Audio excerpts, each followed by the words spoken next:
We are gathered here for what is actually now known by many Kenyans. The question about the drought facing 23 counties in the Republic. And I begin by reading the verse of the Holy Quran that Allah tells us, "We will certainly test you with a touch of fear and famine and loss of property, life and crops. Give news to those who patiently endure and say, when struck by disaster, surely to Allah we belong and to Him is our return." The drought situation in Kenya, a call for action. The current drought situation in Kenya is not just an agricultural crisis. It is a humanitarian disaster that threatens the very fabric of our communities. According to the recent Kenya drought report by the National Federation of Red Cross, the food insecure population has significantly increased from February to March 2025 period compared with the previous years. However, we cannot ignore that this crisis is deeply intertwined with critical lack of water access, which is equally urgent and devastating. Water scarcity. Access to clean and safety water has become critically limited. The reality is stark. Families are struggling to provide water not only for their own consumption, but also for their livestock, which are essential for their livelihoods. This dual crisis of food and water insecurity is a ticking bomb that, if not addressed, will lead to irreversible suffering and loss. Urgent call for action. We urgently call upon the government of Kenya to mobilize all its water resources, including water tankers from the National Youth Service, the military, the Ministry of Water Resources, to provide immediate help and support to the affected communities. This coordinated effort is essential for alleviating the suffering and preventing further loss of life and livelihoods. Affected regions. Kenya encompasses 23 arid and semi-arid counties, 9 of which are classified as arid and 14 are semi-arid.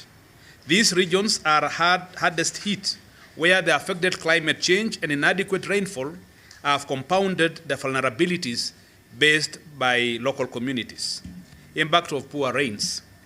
The below normal short rain from October to December 2024 have severely stressed agricultural production and water availability. These failures have reversed the gains made in previous seasons, worsening both food and water insecurity. The contributing factors are widespread crop failure, low agricultural productivity, high fuel and fertilizers costs, and increased pests and diseases have all contributed to this dire situation. The consequences extend beyond immediate food shortage, affecting health, education, economic stability in these communities. The current food and water insecurity. By late 2025 and largely 2026, the situation has worsened drastically, putting millions at risk. The ongoing drought has left communities in ASAL counties facing severe hardships, with authorities warning of continued vulnerabilities until the next rainy seasons. A collective responsibility. The Supreme Council of Kenya Muslims, in light of these alarming developments, it is abundantly clear that we are facing a crisis that demands immediate and concerted efforts. The Council calls upon the government of Kenya, county governments in the affected counties, Muslim well-wishers and institutions, and all partners to mobilize emergency resources to address this multifaceted crisis in the most affected counties. Local populations are sending out distress calls, witnessing a steady rise in livestock losses and critical water shortages that threaten their survival.